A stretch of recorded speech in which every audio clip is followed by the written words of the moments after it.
Assalamualaikum dan salam sejahtera. Saya Nur Afrin binti Abdul Hakim 22501220. Saya ingin menerangkan tentang infografik ini yang bertajuk Perlembagaan Malaysia. Perlembagaan Malaysia adalah sebagai undang-undang tertinggi negara yang menjadi asas kepada sistem pemerintahan, hak rakyat dan kestabilan negara.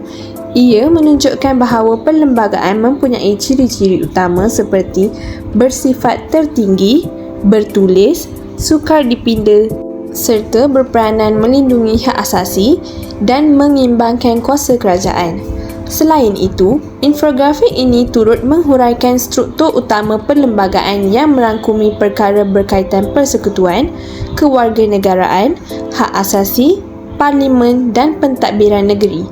Prinsip teras seperti kedaulatan undang-undang, demokrasi berparlimen, keadilan sosial dan perpaduan dalam kepelbagaian juga ditekankan sebagai asas penting negara.